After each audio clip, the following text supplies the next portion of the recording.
में मकान बनाए, 1000 मकान बनाए कामगारों के लिए। आपको आश्चर्य होगा अनिल जी, आप देखने के लिए आइए।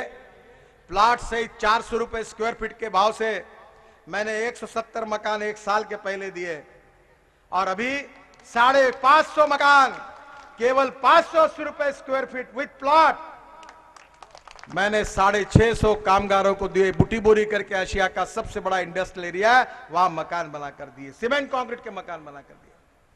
आज इस देश में जो हाउसिंग इंडस्ट्री चल रही, जो रियल एस्टेट चल रही, जो मॉल चल रहे, केवल इस देश के 1% लोग खरीद सकते हैं। 10 लाख रुपए के ऊपर मकान खरीदने की ताकत केवल 1% लोगों में है। अगर 1% लोग मकान खरीदी करेंगे तो मेरे सामने बैठे हुए असंगठित क्षेत्र के गरीब कामगार, चाहे हिंदू हो, चाहे मुसलमान हो, चाहे दलित हो, वो अपना घर कहां से खरीदी करेंगे, ये मुझे बताइए। क्या इन लोग गरीबों को घर का अधिकार नहीं है? क्या इन्होंने झुकी झोपड़ी में रहना चाहिए? क्या इनके लिए पीने के लिए पानी नहीं मिलेगा? क्या इनके बच्चों को अच्छी स्कूल नहीं मिलेगी? क्या इनकी तबीयत बिगड़ जाएगी तो क्या ये डॉक्टर के पास, अच्छे डॉक्टर के पास नहीं जा सकते? ये कौन सा न्याय है? ये हिंदुस्तान, ये टाटा बिरला और पूंजीपतियों का हिंदुस्तान नहीं है, तो मेहनत से काम करने वाले, अपने पसीने से कमाई कमाने वाले इस गरीब कामगार का भी हिंदुस्तान है। हम भी हिंदुस्तान के मालिक है, ये जोर से कहने की आवश्यकता है। भारतीय जनता पार्टी गरीबों के हितों के लिए काम करना चाहती है, गांव गरीब मजदूर किसान का भला करना चाहती है, सामाजिक न्याय और आर्थिक न्याय की बात अपने व्यवहार से सिद्ध करना चाहती है। हम जातीयवाद और सांप्रदायिकता की बात नहीं करना चाहते। बहनों और भाइयों, मैं पोस्टर चिपकाने वाला एक कार्यकर्ता था। मैंने कभी दिल्ली के रोड नहीं देखे, कभी किसी का कटआउट नहीं लगाया, न कभी किसी के गले में मैंने माला पहनाई, न कभी एयरपोर्ट पे स्वागत के लिए गया, न दिल्ली के किसी नेता के पास अपना बायोडाटा लेकर मुझे अध्यक्ष बनाओ करके किसी के घर पर कभी नहीं आया। 5 साल में दिल्ली में कभी रात मैंने देखी नहीं थी। पर भारतीय जनता पार्टी ये कार्यकर्ताओं की पार्टी है, और इसलिए जमीन पर काम करने वाला, पोस्टर चिपकाने वाला मेरे जैसा छोटा कार्यकर्ता भारतीय जनता पार्टी का अध्यक्ष बन सकता है। यही इस बात को सिद्ध करता है कि ये गरीबों की और कार्यकर्ताओं की पार्टी है। कांग्रेस में क्या हो रहा है? प्रधानमंत्री के पेट से प्रधानमंत्री पैदा हो रहा है, एमपी के पेट से एमपी पैदा हो रहा है, एमएलए के पेट से एमएलए पैदा हो रहा है, और मुख्यमंत्री के पेट से भी एमपी पैदा हो रहा है दिल्ली में। सब यही, मुझे टिकट दो, मेरे पत्नी को टिकट दो, मेरे बेटे को टिकट दो, नहीं कुछ मिला तो मेरे चमचे को टिकट दो। और तुम्हारे सामने आकर फिर से बाबा साहेब अंबेडकर का नाम लेना, शाहू महाराज का नाम लेना, गरीबों की बात करना, और चुन कर आने के बाद न जात पर न बात पर, सोनिया जी की बात पर लक्ष्मी दर्शन चालू। लूटो। बहन और भाइयों, देश आपकी तरफ अपेक्षा से देख रहा है। अब देश की जनता परिवर्तन चाहती है। देश की जनता दिल्ली के तख्त के ऊपर से कांग्रेसियों को हटाना चाहती है। देश की जनता प्रगति और विकास चाहती है। देश की जनता गरीबों के साथ न्याय चाहती है। देश की जनता हिंदुस्तान का विकास चाहती है। ऐसा हिंदुस्तान बने जो भय, भूख, आतंक और भ्रष्टाचार से मुक्त हो। ऐसा हिंदुस्तान बने जो सुखी हो, समृद्ध हो, संपन्न हो, शक्तिशाली हो, जो दुनिया की नंबर 1 की ताकत बने, जो हिंदुस्तानी दुनिया में कहीं भी जाए तो उसको इस प्रकार से ताठ होकर खड़ा होगा कि देश की, दुनिया की लोग उसको सलाम ठोकेंगे। आज ऐसी स्थिति है कि वर्ल्ड बैंक का आज रिपोर्ट आया है, बांग्लादेश 107 नंबर पर है 184 देशों में से।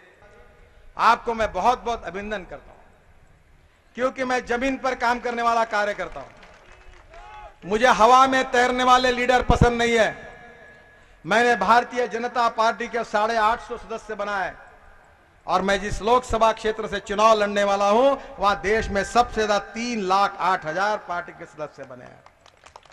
मैं सब नेताओं को कहता हूं कि पहले अपने गांव में कमल खिलना चाहिए, फिर देश में भाषण देने के लिए जाइए। और मुझे इस बात की खुशी है कि आप भले बिहार से हो, यहां के लोग आपको बिहार का, मध्य प्रदेश का, उड़ीसा का, राजस्थान का नहीं मानते। यहां के गरीब लोग एक ही बात मानते हैं कि गरीबों के लिए विकास करने वाला, गरीबों को साथ देने वाला, आधी रात को उनके लिए अपना बलिदान करने के लिए तैयार रहने वाला अगर गरीबों का कोई नेता है तो उसका नाम अनिल झा है। यही लोगों की प्रतिक्रिया। चिंता मत करो, चुनाव तो तुम जीतने वाले हो।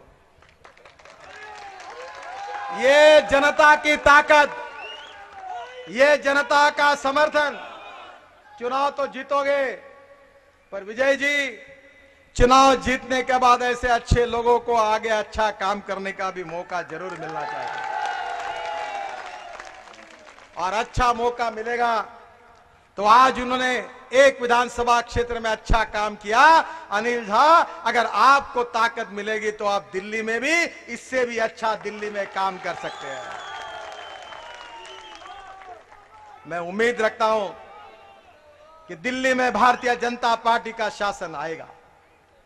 शीला दीक्षित को आपकी पेंशन योजना है ना दिल्ली सरकार की, मुझे बता रहा था गाड़ी में कि आपने 14,000 लोगों को पेंशन दी। आगे आने के बाद और एक पेंशन दे देना, विजय गोयल जी और आप मिलकर घर में पहुंचा देना। उस व्यक्ति का नाम शीला दीक्षित है, उनके भी घर में पहुंचा। बोलो आपकी उम्र भी हो गई, शांति से रहो, पेंशन लो, गड़बड़ मत करो, अब शांति से रहो। कांग्रेस को अब पेंशन देने की आवश्यकता है। अब कांग्रेस पार्टी गरीबों के भविष्य की तकदीर को नहीं बदल सकती कि संगठित होकर घर घर जाइए, दिल्ली में इस सरकार को हटाने की प्रतिज्ञा करिए, और हम परिवर्तन किए बिना चुप नहीं रहेंगे, तब तक हम काम करते रहेंगे, ये संकल्प करिए। तो निश्चित रूप से मैं अटल बिहारी वाजपेयी जी की उस बात को दोहराऊंगा जो मुंबई में मैं जिस दिन भारतीय जनता पार्टी में आया था तो अरबी समुद्र के तट पर वाजपेयी जी ने समुद्र की तरफ देखकर कहा था कि अंधेरा छटेगा, सूरज निकलेगा और कमल खिलेगा। बहनों और भाइयों, अटल बिहारी वाजपेयी देश के प्रधानमंत्री बने हैं। आज अटल जी के सुशासन को देश याद कर रहा है।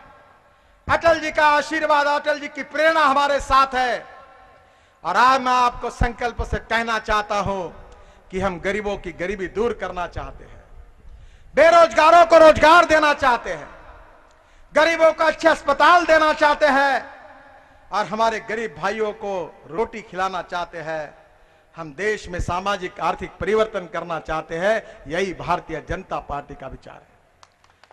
पूरी ताकत, पूरी शक्ति लगाकर आप इस क्षेत्र में भारतीय जनता पार्टी का विस्तार करिए और दिल्ली की विधानसभा पर भारतीय जनता पार्टी का झंडा फहराने का संकल्प करिए।